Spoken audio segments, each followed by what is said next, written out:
네, 안녕하십니까. 반갑습니다. 오늘은 서울대 이과 입시 전략에 대해서 말씀을 드리겠습니다. 자, 기본적으로 서울대 이과 중에 수시 모집, 정시 모집이 있지만 오늘은 그 중에 지역균형 선발 전형과 일반 전형에 대해 말씀을 드리고 앞으로는 지역균형은 그냥 직균으로 표현을 하겠습니다. 자, 2019학년도부터 2020년, 2021년 1학년도까지 나름대로 선발 인원은 크게 변화 없이 이렇게 뽑고 있습니다. 자, 지역균형 선발 전형의 가장 큰 특징은 소득 학교장의 추천을 받은 학생으로 학교 추천은 2명입니다. 자, 이거는 실제로 문과 1명, 이과 1명일 수도 있고 문이과 뭐 각각 전부 몰아질 수도 있습니다. 자, 어떻게 추천을 할지는 3학년 1학기 기말고사 이후에 고등학교 내에서 결정이 난다고 볼 수 있습니다. 그리고 내가 추천을 받을 수 있는 대상이지만 나는 추천을 받기 싫다 할 경우에는 다음 학생한테도 넘어갈 수 있습니다.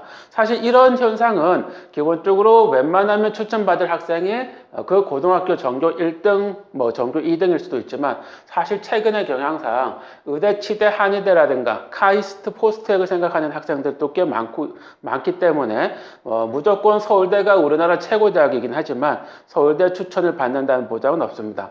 또 하나 서울대 직윤 추천을 꺼리는 것 중에 또 다른 이유 중에 하나는 바로 과학 탐구 2개 응시 형태입니다. 나름대로 서울대는 과학 2를 필수로 선택을 해야 됩니다. 물론 예전보다는 약간 지원 자격이 좀 줄어들라고 볼 수 있습니다. 예를 들면 세계 영역 2등급이었지만 작년까지는 2개 평균 2등급이었지만 올해는 2개 과목 합의 4등급. 따라서 과학 2 과목을 3등급 받고 과학 1 과목을 1등급 받으면 이 조건을 만족할 수 있습니다. 그럼에도 불구하고 과학 2를 필수로 선택해야 된다는 조건은 다른 대학에 비해서 상당히 학생들을 고민하게 만드는 기준이라고 볼 수 있습니다. 따라서 전교 1등이 무조건 추천을 받는 것이 아니라 의대, 치대, 한의대라든가 나는 과학 2 과목에 대한 어떤 부담이 있다든가 그럴 경우에는 다른 학생이 추천을 받을 수도 있기 때문에 무조건 전교 1등은 아니지만 그래도 전교권에 드는 등수가 돼야만 3학 1학기 고등학교 내에서 추천이 가능할 것으로 보입니다. 자, 추천을 받게 되면 기본적으로 서류 70, 면접 30을 통해서 선발하게 됩니다. 서류 70이라는 것을 보면 알듯이 기본적으로 교과도 중요하지만 교과만이 아니라 학생부 종합전형의 특성을 가지고 있습니다. 따라서 본인이 가려고 하는 학과에 적합한 나름대로 내용을 좀 가질 필요가 있다고 볼 수 있습니다. 자, 일반 전형은 직윤과 다르게 기본적으로 추천에 제한이 없습니다. 내가 서울대를 가고 싶다. 그러면 나름대로 지원은 가능하고 직윤 같은 경우는 1단계 전형 없이 일괄로 서류 70, 면접 30이었지만 일반 전형은 1단계에서 EBS를 뽑은 후에 2단계에서 면접과 구술로 뽑게 됩니다. 자, 그렇지만 지금 보시게 되면 지금까지 지역균형 전형 756명 중에 나름대로 선발 인원 661명.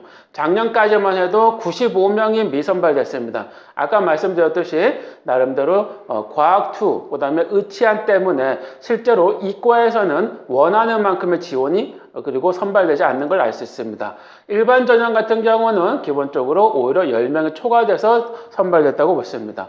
이 내용을 뒤에서 확인해 보면 지역균형 같은 경우에는 과고나 영재고 없이 일반고만 경쟁을 하는데 보시게 되면 작년 같은 경우 지구환경과학부 같은 경우에 11명 모집에 지원자 10개, 거의 1.55의 경쟁률이 발생합니다. 사실 지구환경과학부가 그렇게 전교 1등 애들한테 선호되는 과가 아니죠. 그러다 보니까 전교 1등 같은 경우에는 내가 서울대 지구환경과학부를 갈 거에는 의대, 치대, 한의대를 가려고 하는 욕심들이 크다고 볼 수도 있습니다. 자, 그런 경쟁률이 어디서 발생하느냐? 지역균형 선발 전형 이렇게 충원돼서 보이지만 실제로 지구환경과학부 같은 경우는 전체적으로 9명을 미선발해서 정시로 보냈다는 걸 알 수 있습니다. 물론 이 미선발 인원이 전부 직윤에서 발생한다고 볼 수도 없지만 기본적으로 지구환경과학부에서 충원을 못하는 경우가 발생하고 있다는 걸 알 수 있습니다.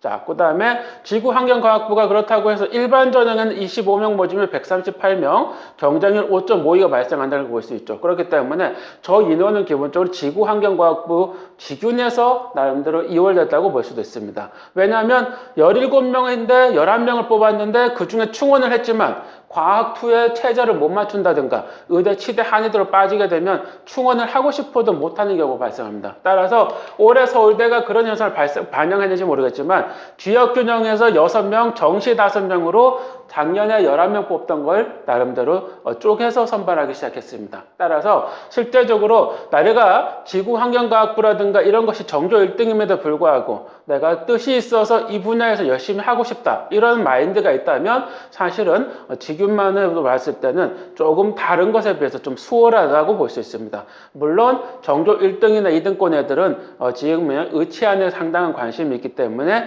이런 현상은 잘 발생하지 않습니다. 자, 어쨌든 앞으로 돌아와 봤을 때 대체로 지역균형 선발 같은 경우 일반고 애들이 많이 뽑고 사실은 95명이 미선발이 발생하고 과학2의 선택, 그 다음에 의치안에 대한 선택 때문에 나름대로 뜻한 바가 있다면 나름대로 지역균형 전반을 지원하는 것이 좋다고 보습니다. 일반전으로 가시면 지원 재학역에 제한은 없지만 보시다시피 과고나 영재고 학생이 상당히 많이 붙는다는 걸 알 수 있겠죠. 따라서 일반 전형에서 소위 말하는 상위권 학과들은 남들 과고와 영재고의 경영이 크다. 그렇기 때문에 지역균형에서 자기 뜻한 바를 펼치는 게 좋다라고 볼 수 있습니다. 자, 그래서 올해 서울대 모집 인원과 작년 서울대 경쟁률, 그리고 작년 수시의 충원 현황, 그리고 작년 정시 2월 인원까지 합친다면 내가 가고자 하는 과가 남들이 보기에는 그렇게 선호되는 학과가 아니더라도 나의 뜻이 있다면 한번 해볼 수 있죠. 자, 그래서 기본 교과도 중요하고 내가 누구랑 경쟁하느냐가 중요하고 그 다음에 또 하나 어쨌든 학생부 종합전형이기 때문에 내가 무엇을 해야 되는가도 중요하다고 볼 수 있습니다. 자, 화학부. 자, 우리가 화학부를 간다면 무조건 화학을 잘하면 좋겠지만 일단 중요한 건 화학부 이전에 자연과학대입니다. 따라서 기본적으로 모든 이과생한테는 수학과 과학이 기본이라고 볼 수 있죠. 왜? 화학적인 개념을 나온다고 해도 그 화학적 개념들을 다시 수학적으로 나름대로 분석해서 검증을 해야 되는 부분도 있고 실험 수업에서도 수학은 나름대로 데이터 분석에서도 필요하고 그렇기 때문에 내가 화학과를 가기 때문에 화학만 중요한 것이 아니라 따라서 수학 자체가 일단 중요하다고 볼 수도 있고 그 다음에 그런 부분들 기본은 한 후에 화학을 해야 되는 것이 필요하다고 볼 수도 있습니다. 따라 그렇게 볼 수 있고 자, 또 하나 지구과학을 간다. 지구환경과학부를 간다고 해서 내가 지구과학만 잘하면 되겠지. 그렇지 않습니다. 공기는 기체이고 이 기체가 움직이는 건 유체. 그건 결국 고전 물리학에 들어가는 방식이고 그리고 그런 것들을 방정식을 통해서 측정해내고 이렇다면 결국은 여기도 역시 마찬가지로 자연과학부이기 때문에 수학이나 과학에 대한 기본은 공부를 해야죠. 그래서 어떤 물리학, 화학, 생물학, 응용수학이 홍합되어 있는 부분이고 거기에 플러스 내가 지구과학을 좋아한다. 그리고 내가 이걸 열심히 하고 싶은 의지가 있다면 기본적으로 지구환경과학부에 대해서 도전해 볼 만하다. 이렇게 볼 수가 있을 거고. 자, 또 마지막으로 보면 기계항공공학부 당연히 수학과 물리에 대한 어떤 것이 기초로 되어 있죠. 따라서 기본적으로 서울대 이과라고 한다면 일단 수학과 물리학에 대한 기본을 하시고 나름대로 화학이나 지구과학이나 이것에 추가적인 어떤 학과 공부를 해주시는 것이 좋다. 그 다음에 아까 말씀드렸듯이 의대, 치대, 한의대와 카이스트, 포스테 그리고 같은 경쟁을 하기 때문에 지역균형 전형으로 내가 조금만 더 특별한 과에 대해서 관심이 있다면 기회는 조금 더 많아질 수 있기 때문에 나름대로 교과 공부를 열심히 하시면서 어떤 수학과 물리 그리고 자기 학과 적합성을 따지면 좋겠다 이렇게 볼 수 있겠죠.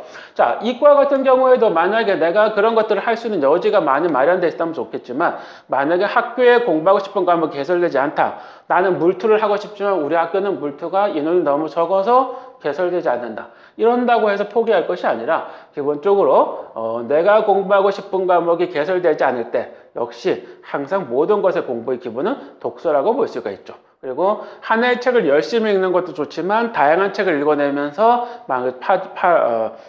나름대로 자기가 알고 싶은 것을 찾아가는 것도 좋을 것이고 그래서 어떤 과목에 대한 공부, 인터넷 강의 그리고 그 인터넷 강의를 혼자 듣고 끝내는 것이 아니라 스터디 그룹을 만들어보고 모르는 것은 물리 선생님께 여쭤보고 물론 실험까지 갈 수 있는 조건이 된다면 좋겠지만 나름대로 실험을 할 수 없는 조건이라면 독서와 강의와 스터디 그룹과 질문을 통해서 본인의 어떤 기본적인 실력을 쌓아준다면 나름대로 서울대가 학생의 어떤 능동성 그리고 이과에 대한 어떤 열정을 이해해 줄 거라고 볼 수 있습니다.